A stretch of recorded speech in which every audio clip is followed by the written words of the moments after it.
Colin Cowherd defend college basketball coaches who have gotten a DUI, come to their defense and say they didn't need to be fired, that they deserve a second chance. But Shedeur Sanders drives 40 miles over the speed limit, gets a one-on-one ticket, and Colin Cowherd comes on his show today and says he's out on Shedeur Sanders. He's seen enough. He can't support him anymore. He can't be in the Shedeur Sanders camp because of the speeding ticket. Shannon Sharpe addressed commentators who portray constant doubt as expertise. Those who discount strong performances with "we'll see" but declare bust after a single mistake. He noted their belief that progress only counts if an athlete visibly struggles. Sharpe's response was methodical rather than emotional. He presented evidence, cited statistics, and calmly refuted each claim. Following his remarks, several critics began revising or deleting earlier posts, recasting themselves as longtime supporters of Shedeur Sanders despite having questioned him for months. Sharpe insists on accountability, naming specific individuals and dates while requesting public acknowledgement of prior errors. He argues that analysts cannot spend months undermining a player's potential and then quietly adopt a supportive stance once the athlete succeeds. These are serious, big-time, top-of-the-line playmakers that they have. If you can go 45 to 42 in the fourth quarter because your quarterback set the school record with 510 yards passing. He was flawless. Shedeur is big time. I didn't know for sure, will it translate to the next level of competition? Yes, it might translate to the next level of competition as he can play. Critics who once claimed Shedeur Sanders was unprepared now hesitate to acknowledge their mistake. They resist retracting earlier comments and struggle to accept that an athlete can succeed without their approval. Sanders continues to share practice clips and game highlights without engaging the debate, while Shannon Sharpe documents every dismissive remark, ready to revisit them on national television. The disapproval did not slow Sanders. It underscored his progress and exposed the gap between perception and performance. As a result, the conversation has shifted. Analysts who doubted him now describe him as undervalued and publish detailed evaluations of his mechanics and game management, suggesting long-standing familiarity with his career. In a matter of weeks, critics have recast themselves as advocates, demonstrating how quickly opinion can change when consistent results leave little room for doubt. Shannon Sharpe signaled that his commentary is not over. He considers Sanders' advancement a positive outcome for every athlete who has been overlooked or criticized for having confidence. Sharpe stressed that analysts do not have the authority to determine who deserves recognition based on personal preference. The reaction to Sanders' promotion, he argued, revealed how quickly opinions can shift once results are undeniable. Sharpe pointed out that many vocal critics became quiet when confronted with objective performance data. This exchange, Sharpe insisted, reached beyond defending a single quarterback. It challenged the practice of dismissing achievements that do not fit familiar narratives. He reminded viewers that success does not require external approval and that consistent talent will surface despite online commentary intended to minimize it. While critics reconsider their positions, Sharpe remains steady, assigning credit to the athlete and allowing the scoreboard to confirm the argument. In his view, the statistics speak clearly enough. Sharpe also emphasized that the intensity of the backlash must be placed in context. College football is a volatile environment where unexpected outcomes are common. Therefore, declaring failure based on incomplete evidence only weakens the credibility of sports analysis. The discussion underscored the need for measured evaluation rather than reactive judgment. Dak Jackson and him and everybody else that we talked to have said that Shedeur looks good. He looks really good. He looks better. And we got Zach that say Dylan Gabriel ain't even an NFL quarterback.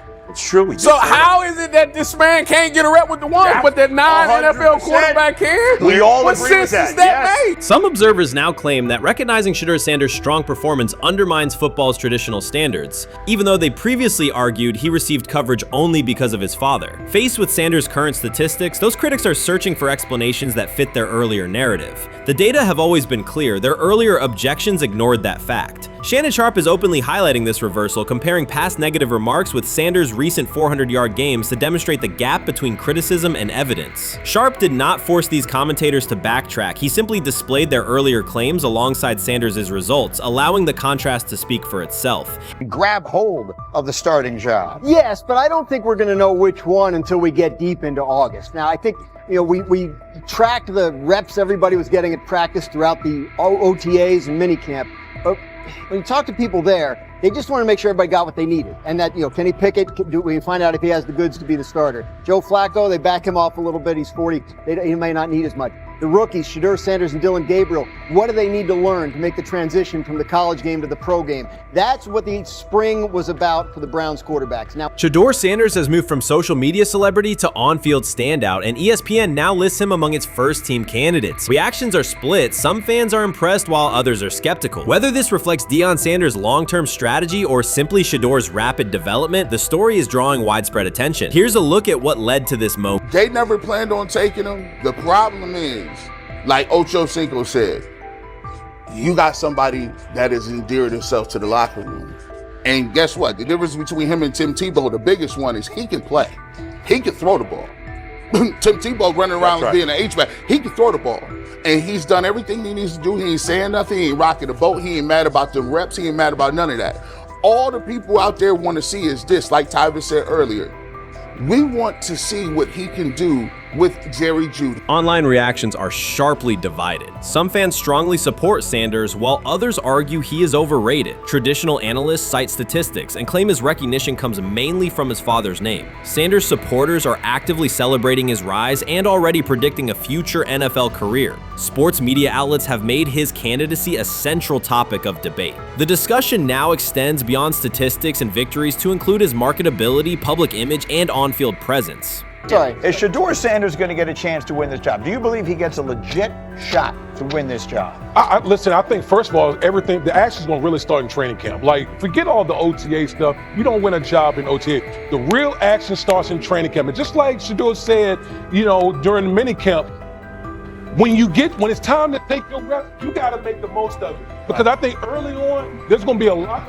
Remember, Joe Flacco didn't hardly practice in OTAs and mini camps because they were giving the young guys. Right. So when he gets his opportunity, he's going to have to make the most of it. Analysts are closely reviewing game footage to evaluate Sanders' decisions and mechanics, while others examine his social media activity to see how he balances content creation with quarterback duty. Shedeur Sanders' placement on ESPN's early first-team list has taken over the college football conversation. Supporters circulate his highlights and argue that his on-field production and leadership justify the honor. Skeptics claim the recognition relies too heavily on his family name and question whether his resume is strong enough for first-team status. Analysts are rewatching game footage to assess his reads, accuracy, and pocket presence, while others examine how he balances a high-profile social media presence with quarterback responsibilities. The debate has pushed other storylines, such as conference realignment and NIL issues, into the background, leaving fans and commentators focused on Sanders' performance, marketability, and overall impact on the sport. I'll keep saying it. I believe Shedeur Sanders should play more games than any other quarterback on this roster this year, because he's the only guy that I look at and say they might have something here. Because I'm telling you right now, they left night one of the draft saying we are taking our quarterback next year. So it's on Shedeur or Dillon or Kenny, probably not Joe, to change their mind. To change their mind. But you got to find out. You got to find out. Opinions differ on whether Sanders is benefiting from his family name or simply showing real progress, but the attention is undeniable. Social media is flooded with edited images elevating him to legendary status. Critics argue the first-team nod is driven by hype and marketability, while supporters point to his flashes of strong arm talent, field vision, and decision-making. Regardless of motive, the announcement has dominated the football news cycle and intensified debate over how much of his rise is performance-based versus media-driven. Highlight reels rarely show Sanders' turnovers, late-game mistakes, or inconsistent stretches. Being named to a first-team watch list suggests sustained dominance, something Sanders has displayed only in flashes. His selection appears driven as much by brand recognition and media appeal as by performance. ESPN's decision has intensified debate. Data-driven critics post statistics that question his resume, while passionate supporters predict awards and future NFL success. Commentators recall a time when first-team consideration required years of proven excellence. Yet many fans already see the announcement as confirmation that Sanders is on track for major college football honors. Shedeur Sanders has earned first-team reps when training camp commences later in July. I'm not saying like he's the first guy up when you do 11 on 11s, day 1, 2, 3, 4, 5 at training camp. I'm not necessarily saying that. But he's the one quarterback that we didn't get a chance to see take reps with the ones. But I think Shedeur has a chance to make this conversation interesting if he gets those reps with the ones and he has the same success that he did with the 2s, the 3s, and the 4s. I have confidence he can show you something, but I got to see it. We all got to see it before we can actually judge that. Some believe Deion Sanders is already preparing for an award ceremony, while others are furious, threatening to protest ESPN's credibility over Shedeur's first-team mention. Critics argue that honoring Sanders without a full season of elite play undermines college football standards. Supporters insist his performance and profile justify the recognition. The debate reflects a broader clash between traditional merit-based evaluation and modern brand-driven visibility. In today's landscape, first-team consideration is no longer only about statistics. It also involves marketability and audience engagement. Whether welcomed or rejected, Sanders commands attention and embodies the sport's shift toward both performance and personal brand. I view things as I got time. I got time to be able to grow and mature, and be able to understand the ins and outs of the defenses and be able to get the good insight from the vets in the room. So I look at it as, a plus. And whenever, it's time for me to play. Shedeur Sanders rolled into Browns camp and instantly made the whole practice feel like a recess pickup game. NFL vets suddenly looked like they'd forgotten the playbook and were just trying to keep up. With that being said, I see some balls come out of Shedeur Sanders at that camp, and I'm like, kind of looks like a guy. Yeah, I'm ready. He can sling it. Ready to. I see him, some of the veterans, how they talk to him, mic'd up, see what he's doing in the community. Yep. Talking about Njoku there? Njoku, Mike Knapp. Yeah, once you see, different little interactions and things like that, I know he has the talent. We'll see. It'll be a competition that usually brings the best out of guys, especially young guys. So I'm interested to see how that quarterback situation. Right after Shedeur Sanders tightened his cleats and the Browns settled in for what they figured was a routine camp day, the whole vibe tilted sideways. No blazing comet, no UFO touching down at midfield, just a swagger-charged quarterback striding in like he'd crashed the wrong league and thought, yeah, I'll stick around and run this show. The Browns had no clue what storm was rolling in. You'd expect an NFL team to do a quick scout, maybe pull up a highlight reel or two, but nope.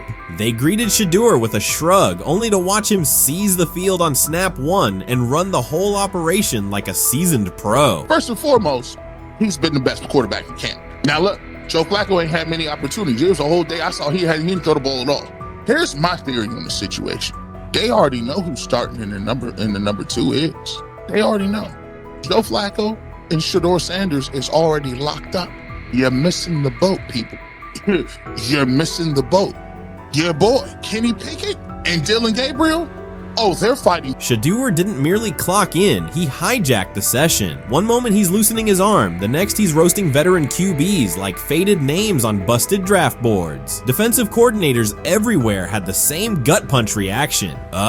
His pocket poise, straight disrespectful. His timing, psychic, and every pass left his hand like it was laser guided to its mark. While Shedeur Sanders was slicing up routes, the Browns secondary looked less like an NFL backfield and more like a gaggle of dads sprinting through a Saturday fun run. Big on enthusiasm, short on closing speed. Coaches fought the urge to slam the emergency horn. Players traded wide-eyed, "Are we serious?" stares, and someone even double-checked that a hidden camera crew wasn't about to pop out of the tunnel. But nope, this was pure Shedeur, half cold-blooded surgeon, half highlight factory. He wasn't dropping a casual "I'm here," he was crafting a masterclass. From the first rep, the tempo changed. Shedeur Sanders accepted the snap with steady footwork, diagnosed the Browns' single high shell, and delivered a tight window seam route that forced the free safety to recover late. Throughout the period, he manipulated leverage with quick shoulder fakes, moved through full field progressions, and released on time from a balanced base, consistently putting the ball on his receiver's upfield shoulder. Cleveland's coverage struggled on multiple fronts. Safeties hesitated between deep half responsibilities and underneath support, creating voids at 15 to 20 yards. Cornerbacks and off-man were caught in trail position when Sanders used rhythm throws on 3-step drops, while those who tried press technique had their inside hand neutralized by his receivers' outside releases. Linebackers widened to match shallow crossers, leaving the middle hook unguarded for pivot routes and option digs. One corner attempted a line of scrimmage jam. Sanders immediately immediately adjusted the route to a back shoulder fade, releasing the ball before the break and rendering the press ineffective. Over the session, he showcased pocket discipline, reclimbing to maintain throwing lanes rather than drifting, and finished with a series of anticipatory throws against cover 2 cloud, fitting vertical outs between the flat and deep half defenders. Sanders' combination of rapid post-snap processing, precise ball placement, and pocket efficiency exposed coverage mismatches at every level and highlighted communication gaps in the Browns secondary. By mid-session, the Browns defensive staff clearly recognized their calls were outmatched. Every adjustment, a roll to cover 6, a simulated pressure, a late rotate to 2 high, was neutralized once Shedeur Sanders confirmed the post-snap picture. Routes that had taken weeks to script were beaten by timing and location. Comeback set at 12 yards broke open before the corner's transition. Slot seam outs dotted the void between the flat and deep half defender, and boundary receivers beat press with quick hand techniques, receiving the ball before the trail man could recover. Sanders' command was methodical. He used cadence to freeze plug blitzes, re-ID'd the mic when linebackers sugared the A-gaps, and maintained a firm base so he could reset and fire without resetting his feet. His receivers benefited from that rhythm. Top of the stem, eyes back, ball delivered on their upfield shoulder, allowing immediate transition to YAC. The Browns front tried a late stunt to compress the pocket. Sanders climbed 2 steps, re-spotted the shallow crosser, and delivered in stride, turning a potential sack into a 20-yard gain. What stood out most was how little ramp-up Sanders needed. From his first series, he processed full field concepts at tempo, cycling through progression reads without hitching. The poise under interior pressure, consistency in ball placement, and ability to manipulate zone defenders left the Browns' coordinated disguise packages ineffective and forced them into static coverage by the end of the period.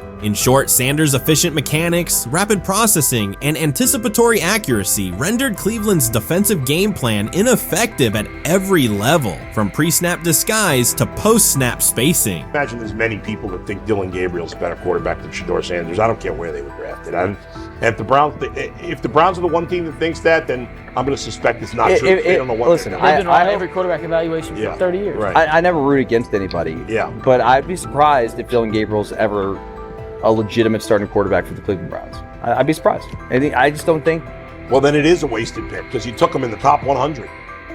Yeah, but potentially. Yeah. May get away with it because of Shedeur. An edge rusher chirped at Shedeur Sanders between snaps, hoping to shake his rhythm. On the very next play, Sanders answered with a 30-yard laser, a deep dig from the boundary side that split the single high safety and the trailing corner. He hit the top of a 5-step drop, kept a firm base, and delivered on time to the receiver's outside shoulder, turning what should have been a routine rep into a sudden change explosive. From that moment on, every coverage wrinkle the Browns tried, rotating from cover 3 to quarter half, flashing a Tampa 2 shell, mugging both A-gaps, was met with a precise counter. When corners pressed, Sanders adjusted the route to a back shoulder fade. When safeties widened, he checked to a glance post. When linebackers bailed, he found the running back on a delayed option out of the backfield. Even late simulated pressures couldn't move him off his spot. He simply climbed, reset his feet, and fired. As Cleveland's defenders rotated through checks, Sanders manipulated them with cadence and eye discipline. He froze weak side safeties long enough to create intermediate windows, then feathered the ball into those lanes before help could arrive. When the Browns finally dropped 7 and matched every route, Sanders tucked the ball and converted 2 separate 3rd and 6 situations on the ground, reminding everyone that his mobility is as calculated as his arm. By the end of the session, the defensive coordinator's call sheet looked obsolete. Sanders had neutralized blitz looks, exposed spacing issues in zone, and forced the unit into static base coverage just to survive the period. It wasn't a camp drill anymore. It was a clinic on timing, processing speed, and controlled aggression, delivered snap after snap by a quarterback who never needed a warm-up lap to own the field. They never planned on taking him. The problem is,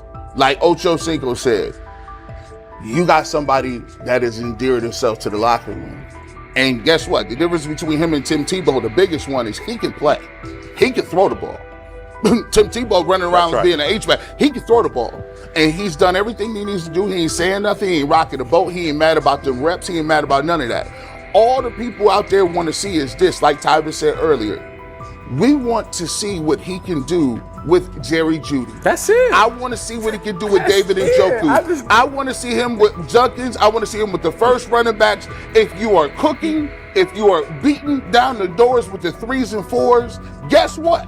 You deserve more. From the first team period on, Cleveland's secondary looked a step slow. A deep third safety hesitated on a post-snap rotation, leaving Shedeur Sanders free to climb the pocket and fire a 22-yard out that arrived before the defender could plant and drive. The supporting cast around him, players fighting for roster spots, not Pro Bowl invites, benefited from his command. Sanders used tempo to control the defensive front, altered protections at the line, and located throwing lanes so quickly that one receiver didn't register the catch until he crossed the goal line. As the Browns tried new personnel groups, coverage busts multiplied. Starters slipped out for hamstring stretches while rookies rotated in, only to find the ball arriving on their blind side before they'd completed a midpoint squeeze. On a later 3rd and long, Cleveland finally closed the interior rush lanes, compressing the pocket with 3 defenders. Sanders pivoted through the traffic, stepped into a narrow escape window, and, without resetting his shoulders, whipped a no-look pass to the boundary curl for a fresh set of downs. The throw turned a potential sack into an explosive play and left the coaching staff scrambling for answers. The people who are fascinated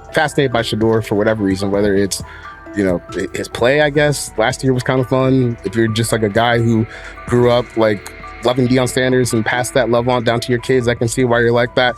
The one thing I will give them is you're looking at this quarterback room. If you're a fan of Shedeur and say, why can't he go beat Dylan Gabriel or Joe Flacco or Kenny Pickett? So I do understand that part of it, right? Because why not? Why couldn't he be a Brown starter in October or November? That looks like a quarterback room where everyone will get a chance to start. That's exactly what he says. I'm told the footage of Shedeur Sanders meeting with the Giants is so bad that both the Browns and the Sanders family have threatened legal action if it is published. The New York Giants have released audio from their draft interview with Shedeur Sanders, and the disclosure has drawn intense public reaction. Fans want to know whether Sanders made critical remarks and why the Giants shared material that should have remained confidential. The situation revolves around an open microphone, contentious comments, and the broader implications of the leak. The New York Giants published a brief, edited segment from their interview with Shedeur Sanders and withheld the remaining footage. Observers are debating whether this was a strategic public relations decision or an attempt to discredit him. The team has offered no additional explanation, and many fans view the limited release as inadequate and potentially misleading. They are demanding full transparency and accusing the organization of orchestrating a negative narrative. While criticism of Sanders is vocal, his supporters are responding with equal intensity. There was another team that he sat down with. What do you mean it didn't go well after that? So, he was pissed that they did that to him. They did that to him. He counter-confronted the them. same thing they do to every other quarterback prospect. They did that to him. They slide in a mistake to see if you catch it. Right.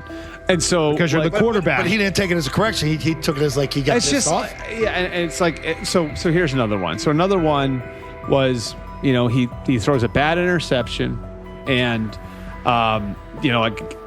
it was a deep throw early in the game, and he comes back and they go in the meeting, they show the interception. The Giants have released only a brief excerpt of the interview and are refusing to share the rest. Their decision has drawn criticism across TikTok, X, and Facebook, where many see it as a poorly handled public relations move. Fans are calling for the full recording to be published so the situation can be judged in its entirety. The GM is on film that the son, they asked the son last draft, yo, who you think I should pick? His son like, yo, you need to get the Jaden Daniels, big.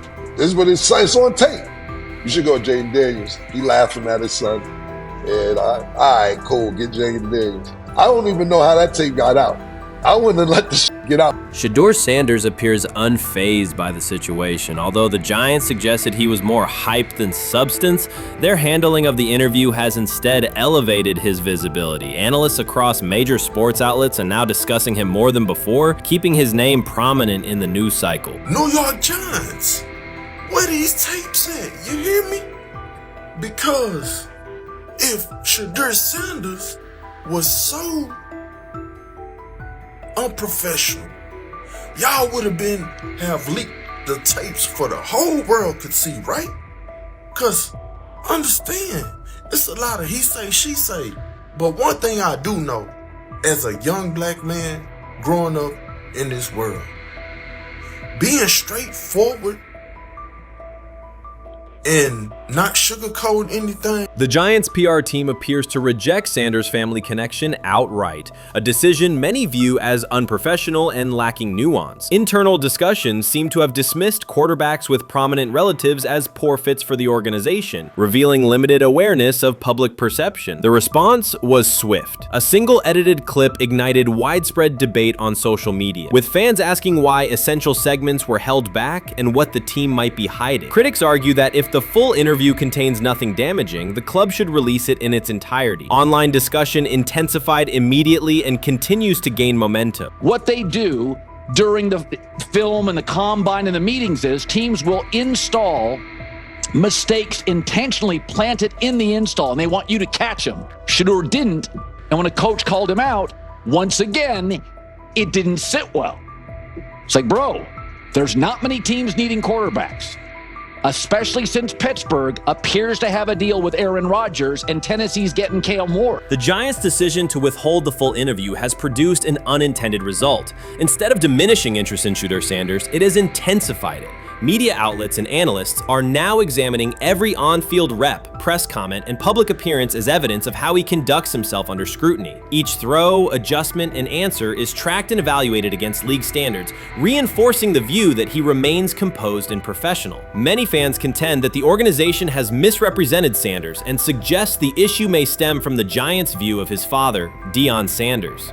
They see the partial release as an attempt to raise doubts about his character by association. That perception has only made his profile more compelling. The discussion has shifted from whether he deserves a high draft position to how effectively he withstands sustained pressure. Sanders is now regarded not just as a talented prospect, but as a symbol of resilience, central to debates about transparency and organizational strategy. Even if the Giants eventually provide more context, the visibility they have created for him is unlikely to fade. The most fun yet the most difficult thing I cover and we cover all year long is not games, it's the NFL draft. Because I've said this many times, you get lied to for a month to 2 months up to it. And so often during the draft, and every few drafts, there's a guy that really falls, precipitously falls. This year it was Shedeur Sanders, it's been Aaron Rodgers, it's been Dan Marino. Every few years somebody falls a lot. And so, but those stories don't come out until like the fall. Criticism of Shedeur Sanders from within the Giants organization has become increasingly public. Team communications appear focused on casting him as an overhyped prospect, whose character should be questioned,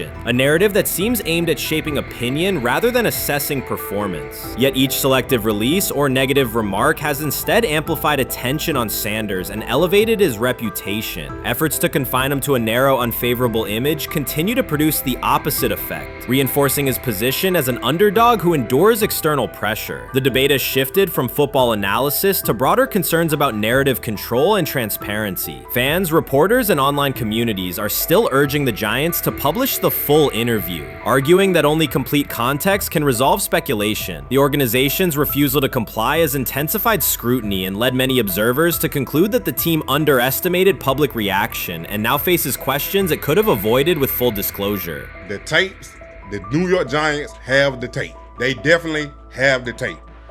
It's confirmation that they have the tape. Shedeur didn't do nothing. It's what they saying he did. I'm gonna tell you what these mixed reaction right here. So we already know about the New York Giants, but the Pittsburgh Steelers head coach Mike Tomlin reported admired Sanders' talent, but hesitated to draft him due to previous challenges with quarterbacks like Russell Wilson and Justin Fields, leading to more cautious approach. Las Vegas Raiders. Sanders met with Raiders at the NFL scouting combine and expressed enthusiasm about potentially joining the team. His familiarity with the West Coast offense and quick release was noted positive, though concerns about his ceiling. Hours after the Giants posted that short audio clip, the timeline never slowed. Comment threads filled with frame-by-frame breakdowns, lip-read attempts, and side-by-side comparisons of what was said versus what was left out. Reporters called league contacts. No one could explain why a franchise would stir this level of curiosity only to seal the vault. Each refusal sharpened focus on Shedeur Sanders, turning routine throws into national talking points. Analysts kept circling back to the same note. His cadence at the line looks unchanged, steady against the noise. Hashtags demanding the full interview, trend drop, and trend again. Podcast hosts bump scheduled segments to lead with the leak. Rival teams get asked how they would handle a similar situation, then quietly check their own archives. Inside Giants headquarters, the plan to shape the story looks less like strategy and more like a slow burn spotlight they can't switch off. And now every preseason snap, every media availability, every stray sideline camera angle gets fed into a loop that asks, what are they still hiding? The file remains locked. Curiosity keeps compounding. Until someone presses upload or steps to a podium and explains the redactions, the subject drifts away from depth charts and play design, fixing instead on secrecy, control, and the risk of underestimating how fast attention turns pressure into permanence. Momentum isn't fading, it keeps recalibrating, louder, impossible to mute. You made an interesting point. So I tend to have the drip, drip, drip. This was my Johnny Manziel theory, is that everybody makes mistakes, especially when you're young. But if I see 2, 3, 4, 5, then you've got a plumbing issue. It's not just you didn't close the faucet. So there's about 6 pieces of video in college where Shedeur was a little bit of a brat, whatever. Then there's the legendary cringy draft room. Didn't love that as a B prospect. Then there's back-to-back speeding tickets, both over 90, and a missed arraignment. The NFL is navigating unexpected headlines after a former Browns coach publicly defended Shedeur Sanders in response to reports of multiple speeding tickets. The coach's statement has sparked extensive online debate. Supporters welcome the show of loyalty, while critics question the motive. Sanders now finds himself at the center of an unforeseen controversy, and observers want to know why a Cleveland coach is standing so firmly in his corner. The story is developing rapidly and continues to draw intense attention. When it came out that he got a speeding ticket, I said it's not really that big a deal. I feel very differently about it now. Over 40 miles an hour over the speed limit, less than 2 weeks after you just got a ticket. I don't know if that's entitlement or immaturity. There's got to be some teams that are feeling very good right now that they didn't draft him. Observers are focusing on Shedeur Sanders' recent speeding ticket, treating the violation as a measure of his character and sidelining his athletic, academic, and philanthropic accomplishments. The incident, driving 15 miles per hour over the limit in a borrowed Lamborghini, has drawn sharp criticism. In response, a former Cleveland Browns coach has taken the opportunity to comment, even though the franchise is widely viewed as unstable due to its frequent coaching changes and limited on-field success. By defending Sanders, he presents himself as an authority on discipline and leadership. The statement, coming from an organization seldom praised for stability, has nonetheless attracted considerable attention across the league. You want to defend him a little bit. I thought this was an interesting take. Yeah, I thought it was really interesting that you said you were out because of the speeding tickets. To me, that's such a minor thing. You were so high on him in terms of his completion percentage in OTAs, and I thought that was a little aggressive on your part. But with the speeding tickets, I got a speeding ticket the first night of the draft, my first year there. I thought maybe I'd get the benefit of the doubt, but they gave it to me anyways.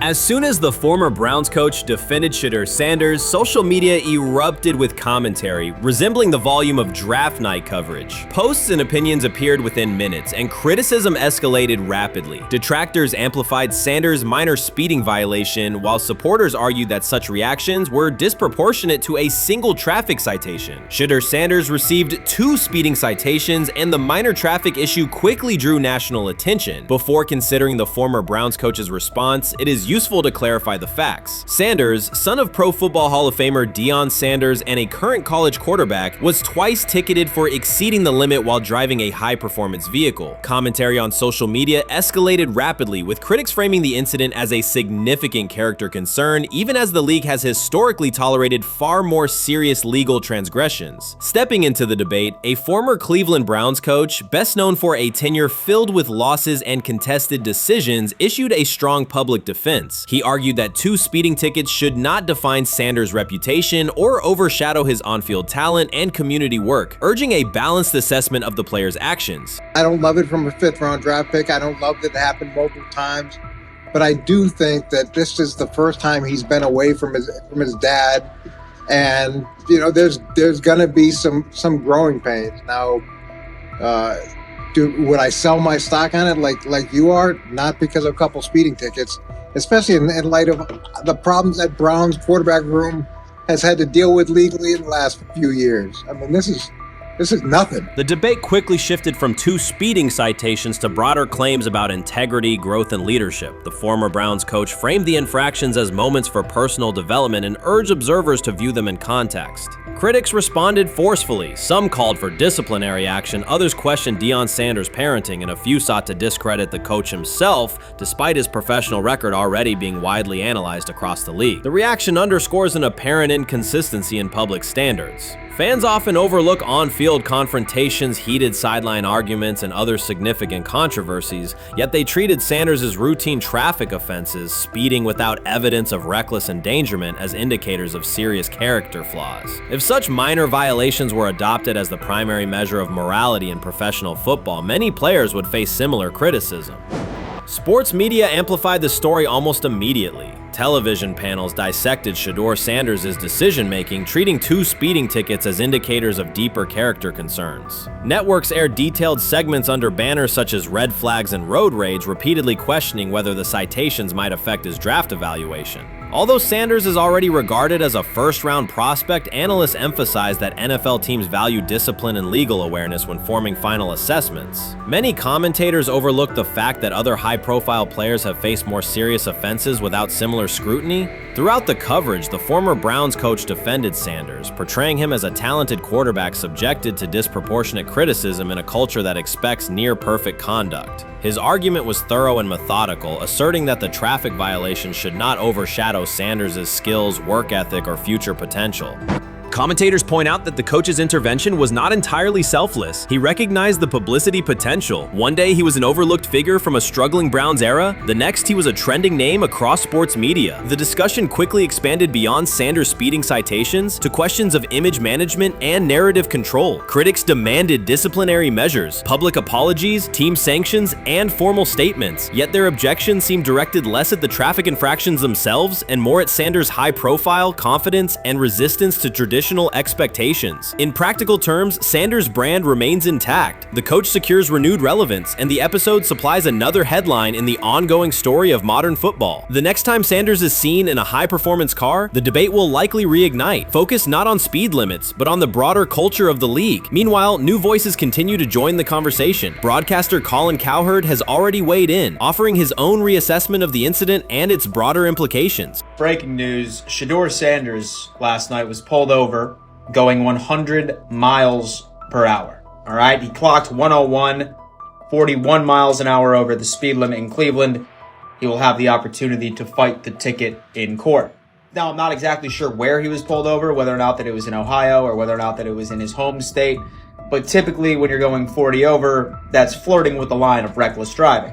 Folks, I gotta tell you, I don't understand what it is with these young men driving at absurd speed. Colin Cowherd's view of Shedeur Sanders shifted abruptly. Days after praising the quarterback's poise and skill, he appeared on air to declare that Sanders is overhyped, unfocused, and distracted by celebrity. The reversal was immediate, without any gradual reconsideration. Cowherd now frames Sanders' 2 speeding tickets as evidence of poor judgment, even though he has defended other quarterbacks facing far more serious off-field issues. The sudden, wholesale withdrawal of support leaves viewers questioning the consistency of Cowherd's criteria and illustrates how quickly media narratives can change when minor incidents receive outsized attention. This is okay. Okay. How much of this is? I mean, Jimmy Haslam has his hands all over Manziel, has his hands all over Deshaun Watson. Admitted it, man enough to admit it. I saw the reaction in the draft room when they took Shedeur Sanders. It's pretty obvious it wasn't the coach and the GM's pick. How much is this? This team has 8 last place finishes in 13 years owning it. How much of this is we don't have a very good owner here like Washington, D.C. and the Commanders? Yeah, I didn't love the owner stepping in and saying, you got to take this guy in the 5th round. And I doubt they'll ever admit to it. While Colin Cowherd urged teams to move on from Shedeur Sanders, former Browns coach Eric Mangini offered a more measured response. Mangini, whose tenure in Cleveland was marked by mixed results, used his platform to provide context rather than condemnation. Instead of sensationalizing the speeding violations, he encouraged viewers to consider Sanders' circumstances. A 21-year-old quarterback whose life is scrutinized both on and off the field. Mangini acknowledged that the tickets were mistakes, but emphasized that they do not by themselves define Sanders' character character or future. He noted the extraordinary attention athletes receive today, combining the responsibilities of quarterback, public figure, and social media presence. Under such pressure, missteps are magnified, and criticism multiplies quickly. Mangini concluded that any evaluation of Sanders should weigh the totality of his behavior, performance, and growth, rather than isolate 2 traffic citations as decisive evidence of poor judgment.